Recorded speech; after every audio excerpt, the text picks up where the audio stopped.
Márcia Velke apresenta As Duas Terras, Livro 1, Memórias Perdidas, Capítulo 20, As Ruínas de Sblander.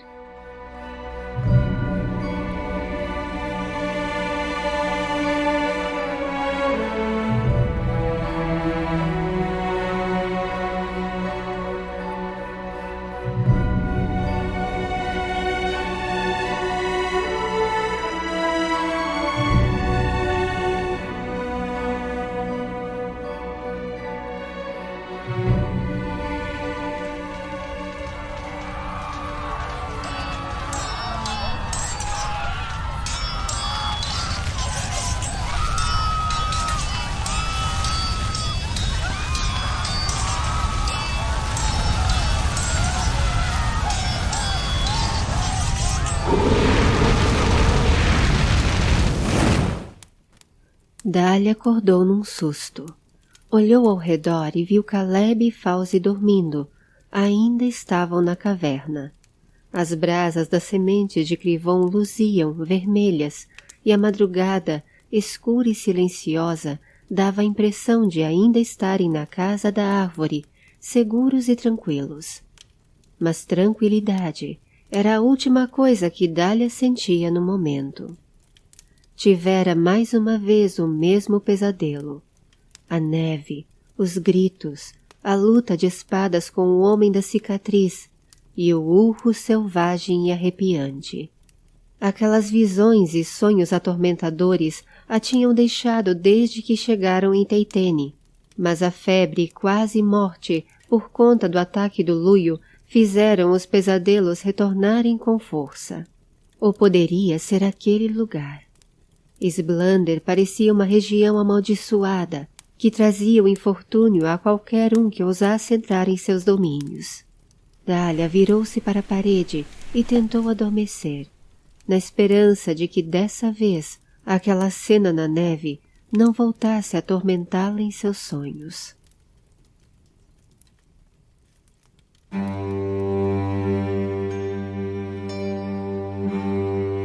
Caleb foi o primeiro a acordar, preparou a refeição da manhã e acordou os outros. Depois de comerem, Caleb e Fauzi tiraram as bandagens de Dália permanentemente. Os cortes haviam cicatrizado.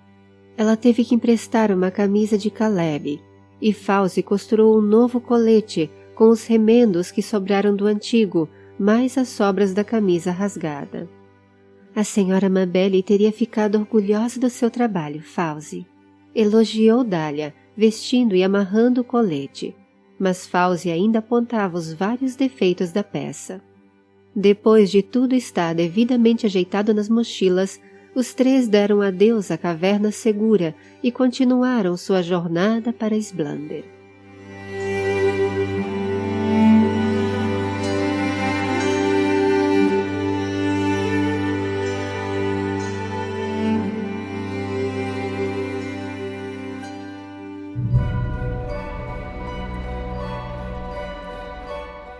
Os primeiros vislumbres de claridade despontavam sobre as rochas, e eles já estavam andando novamente pela floresta, que agora se tornara menos densa, com várias clareiras e grandes pedras pelo caminho.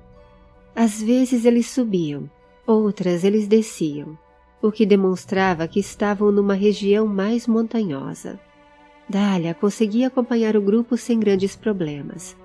Ainda não estava em seu estado normal de saúde, mas o antídoto e a pasta milagrosa da senhora Mabel tinham operado um quase milagre nela. Agora só queria, como Caleb e Fauzi, chegar às ruínas antes do fim do dia.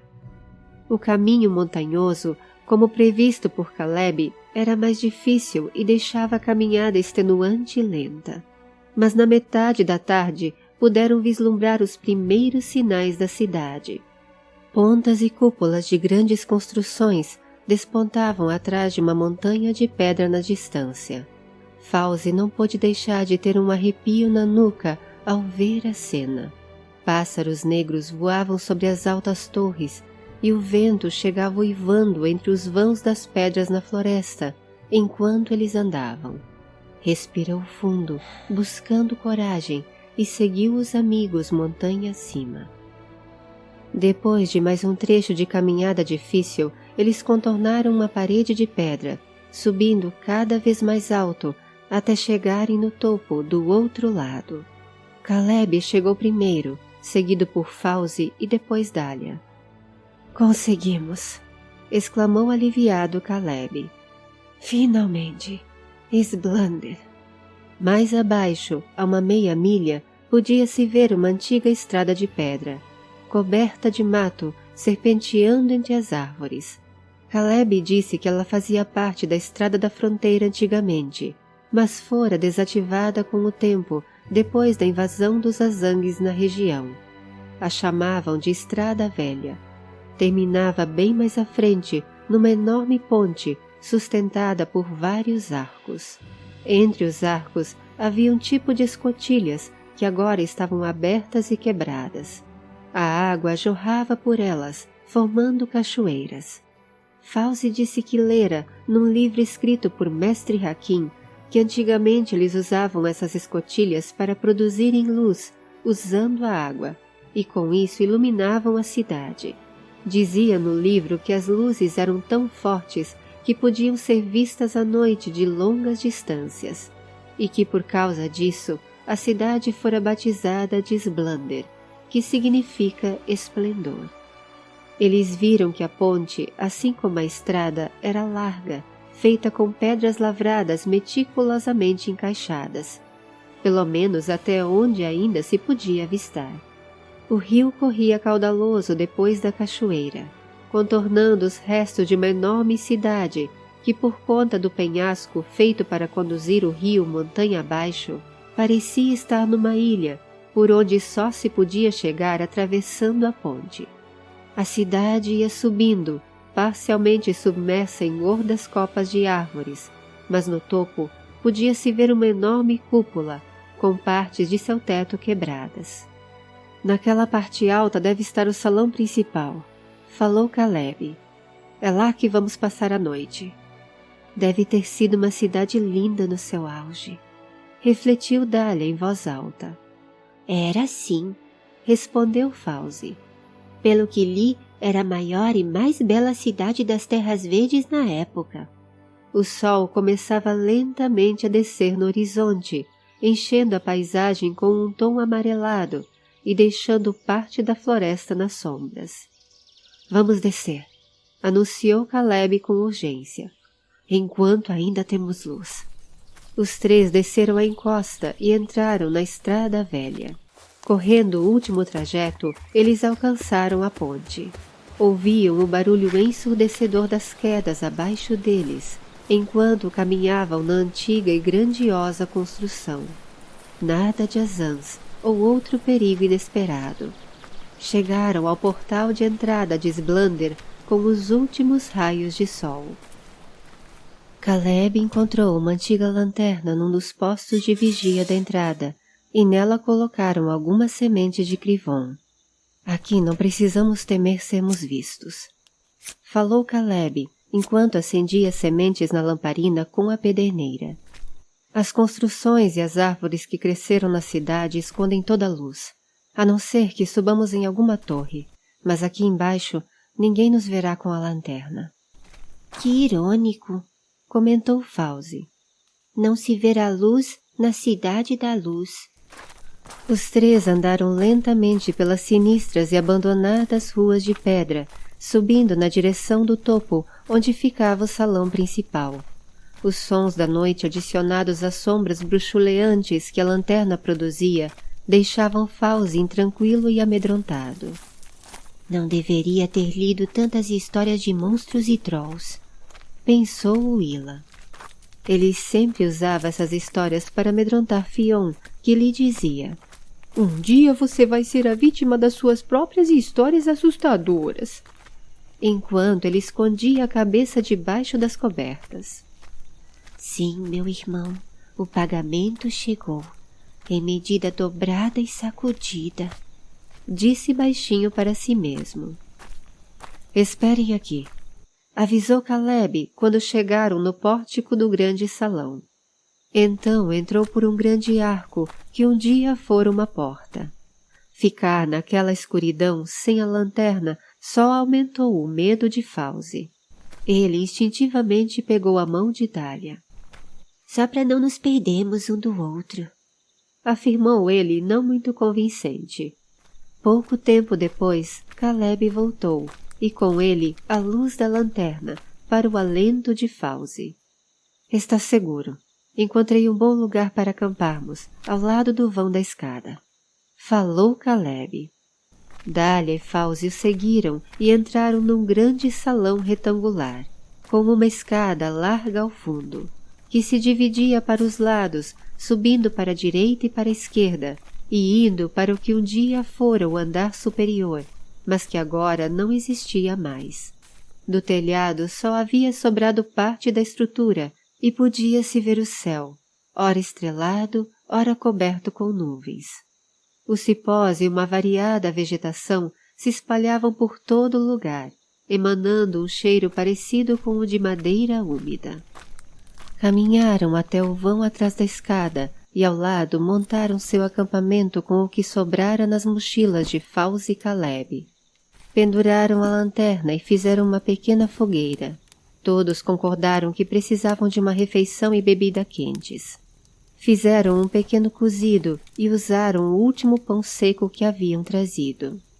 Creio que não teremos o suficiente para voltarmos, ponderou tristemente Willa.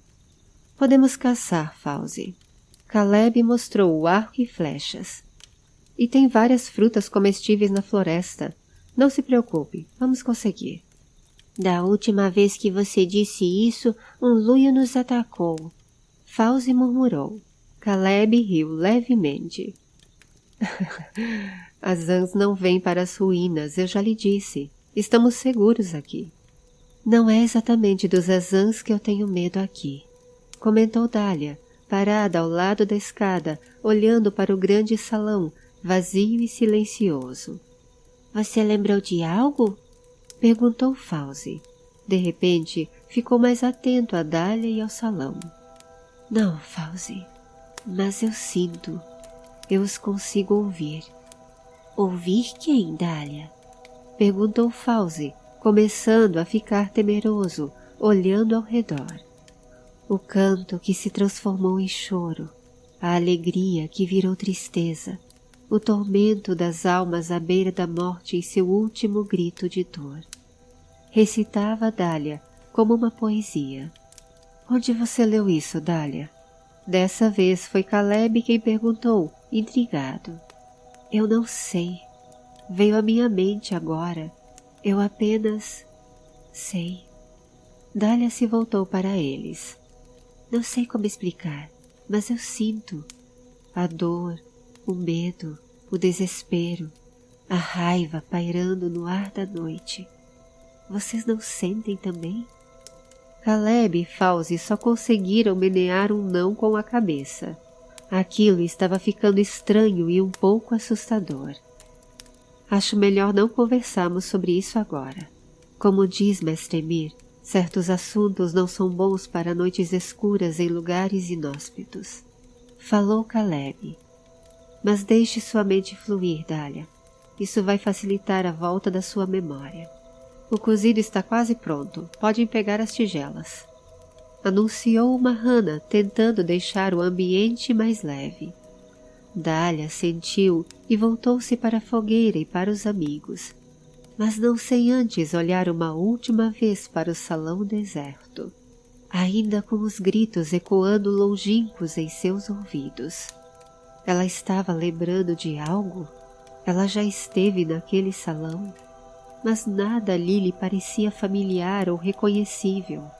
Dália pegou a tigela das mãos de Fauzi e por um tempo seus pensamentos foram preenchidos com um gostoso cozido, acompanhado por um pão seco e um chá, que a fazia se lembrar da casa da árvore. Mais tarde, a luz da lanterna foi apagada e eles dormiram, escondidos sob o vão da escada. Dália, mais uma vez, foi atormentada pelo sonho da neve, da luta de espadas e do urro aterrorizante.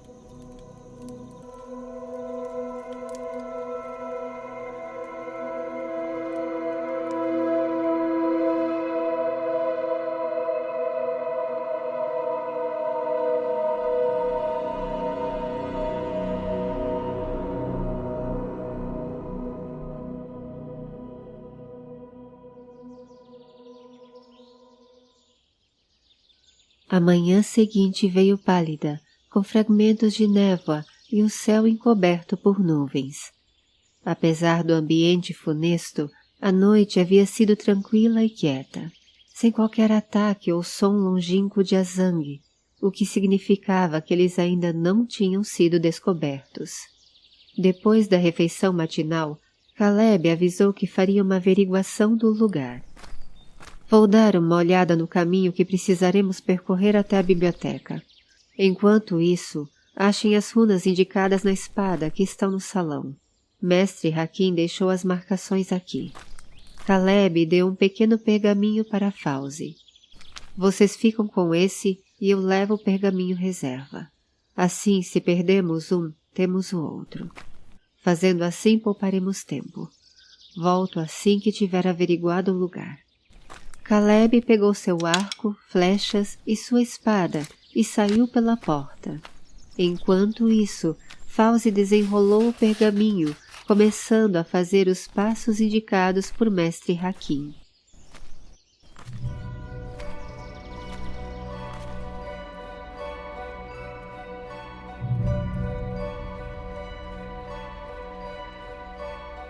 Caleb saltou algumas pedras caídas e escalou com facilidade uma parede, pulando para o outro lado. A cidade parecia um labirinto, mas ele se direcionava pelo mapa que Mestre Hakim havia lhe dado. Andou e saltou pelos edifícios, traçando o melhor caminho para os três usarem mais tarde. Então, finalmente encontrou a antiga biblioteca da cidade. Ela era imensa, mas não havia mais livros ali. Eles foram levados por Mestre Hakim com o tempo, e agora estavam ou na biblioteca de Hakim em Teitene, ou na grande biblioteca em Valma. As prateleiras das inúmeras estantes estavam vazias. Caleb olhou para o teto e viu um grande domo, sem vidro, com eiras presas à sua estrutura e trepadeiras que chegavam quase até o chão. Procurou pelas runas no lugar indicado por Mestre Hakim e logo as encontrou. Estavam perto do domo, muito bem escondidas numa moldura de pedra, cheia de folhas e ramos entalhados. Caleb espantou-se de Mestre Hakim as ter encontrado. O trabalho estava feito, agora era hora de voltar. Mas quando Caleb se preparava para sair, ele parou, olhando com mais atenção para a região sob o domo. Raios de sol atingiam a moldura de pedra, onde estavam as runas, e Caleb viu algo mais ali, onde a luz incidia. Havia mais um dos símbolos que estavam na espada. Entre cipós verdadeiros e ramos esculpidos, um pouco abaixo das runas, e tão bem escondido quanto elas, estava um círculo, cortado por uma espada na vertical. Caleb foi até a moldura e olhou com mais atenção o símbolo. Ergueu uma das mãos e tocou o círculo, sentindo-o ceder levemente. Num instinto, Caleb empurrou o círculo e, para sua surpresa, ele cedeu. Caleb saltou rapidamente para a borda do domo, pois o chão abaixo dele começou a se mexer. Ele foi cedendo até formar uma escada circular no chão que descia para a escuridão. Caleb pensou um pouco e decidiu averiguar.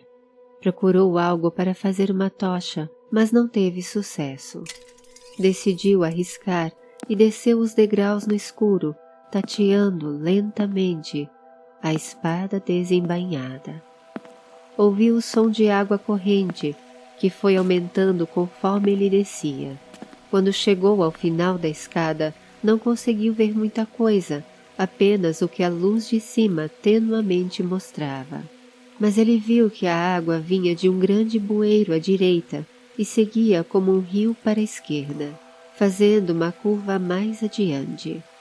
Ao seu lado, viu algo que lhe trouxe um grande alívio, uma lamparina. Ao lado dela havia um frasco com óleo de tâmaras e uma pederneira. Com isso, em pouco tempo, Caleb tinha uma boa iluminação, que lhe proporcionava uma visão mais ampla do lugar. Conseguiu perceber uma espécie de barquinho de um metal metalizado de cor de bronze. Havia 3 empilhados ao lado da escada, além de 3 remos do mesmo material de bronze. A dedução foi lógica. Um pequeno rio, um pequeno barco para uma pessoa navegar. Caleb colocou um dos barcos na água e pegou um remo. Logo flutuava pelo rio, remando e prosseguindo pelo túnel. Não conseguia ver muito à frente, apenas o que a lamparina iluminava. Percebeu pelo menos 2 mudanças de direção, uma para a direita e outra para a esquerda. Remou por mais algum tempo e viu que o rio continuava, mas o bueiro não. Havia apenas uma abertura embaixo, onde a água passava e seguia adiante. A parede à frente estava cheia de desenhos que contavam histórias que Caleb não conhecia. A parede, assim como o restante daquela parte do bueiro, estava iluminada por uma luz dourada, que vinha do lado direito. Lá havia um portal, não muito alto nem largo, apenas grande o suficiente para um homem adulto passar. Havia um pequeno cais na frente da entrada. Caleb parou o barco e o desviou com um remo. Saiu para o cais de pedra e amarrou o pequeno barco, apertou o cabo da espada e atravessou o portal. Uma sala era iluminada por uma intensa luz circular que estava sobre um quadrado de pedra no centro. A sala também era de formato circular e suas paredes estavam repletas de desenhos e runas, que não faziam nenhum sentido para Caleb. Mas ele reconheceu vários deles, pois também estavam na espada de Dália. Os desenhos e runas resplandeciam em intervalos como se naqueles momentos a tinta ficasse luminosa. Era como se a luz central se movesse sobre os desenhos como um farol. Caleb se arrependeu por não ter trazido Fauzi com ele. Talvez Willa soubesse traduzir alguns desenhos.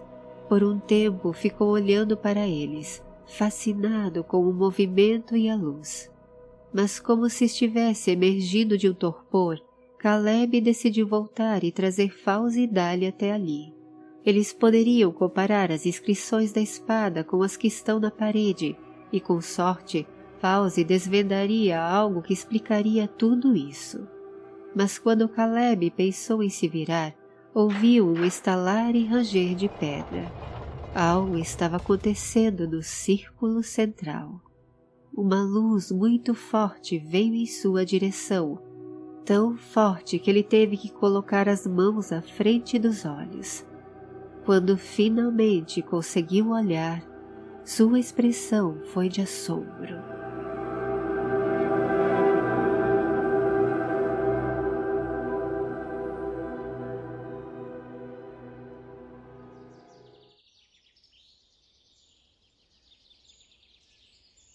Dália e Fauzi também encontraram as runas indicadas por Mestre Hakim numa das colunas, que ficava no outro lado da escada. Mas ao contrário de Caleb, eles não tiveram a sorte de achar algum símbolo que abrisse uma passagem secreta, e nada das runas ou daquele lugar trazia alguma lembrança para Dália. Depois de procurarem algo que nem mesmo eles sabiam dizer o que era, por todo o grande salão, voltaram ao vão da escada e, desanimados, sentaram-se esperando a volta de Caleb, que saíra há um bom tempo e ainda não voltara. Dália olhava preocupada para a porta. Não estou gostando disso, Fauzi. Ele já devia ter voltado. Ele é uma rana, Dália. Sabe se cuidar. Talvez tenha encontrado algo e quero averiguar antes para ter certeza. Você sabe como ele é.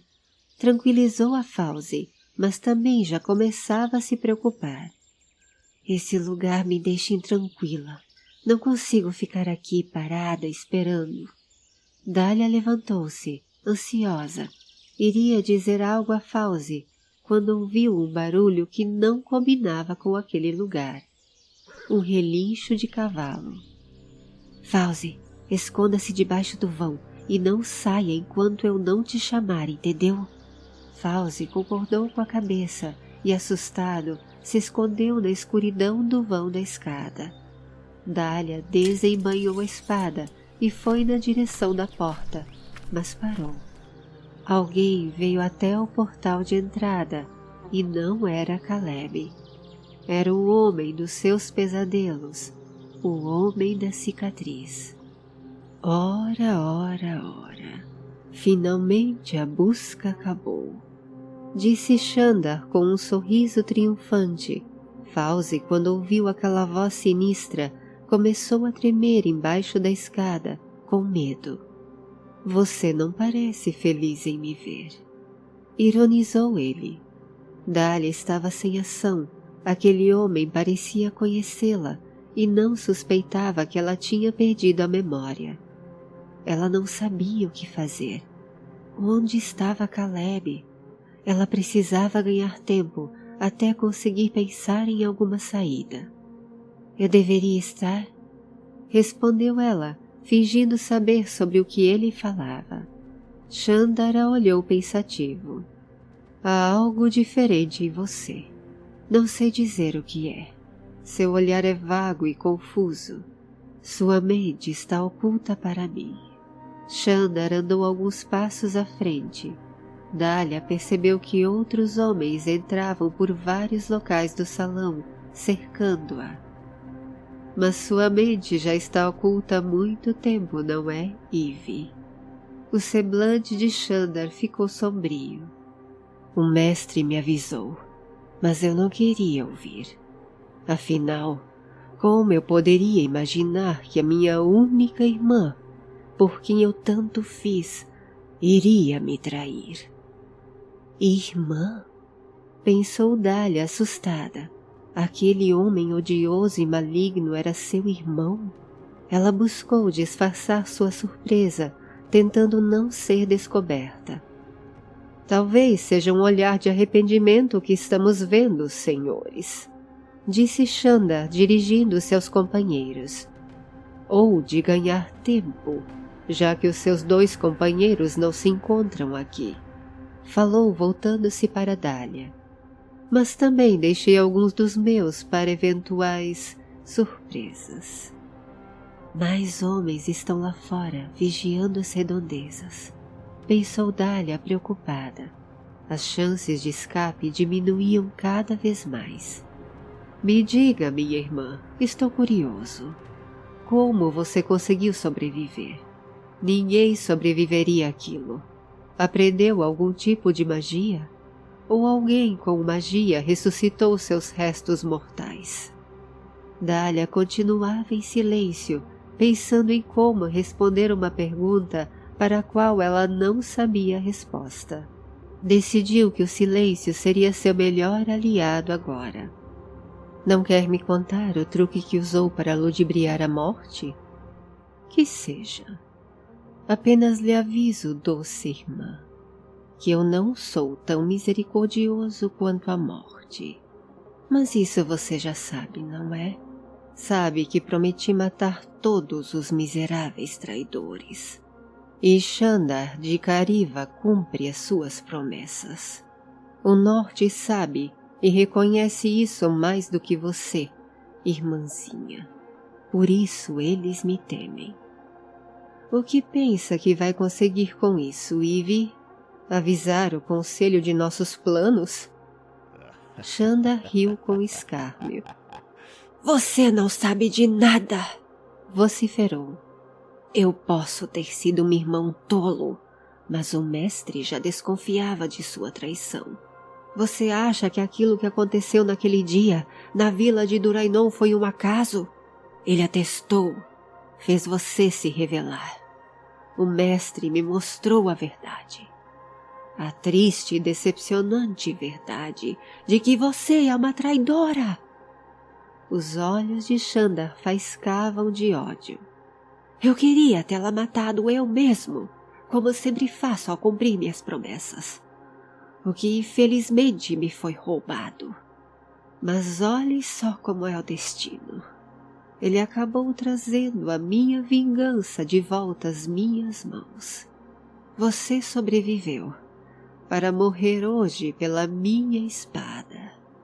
Dália não se mostrou amedrontada com as palavras do recém-descoberto irmão Xandar.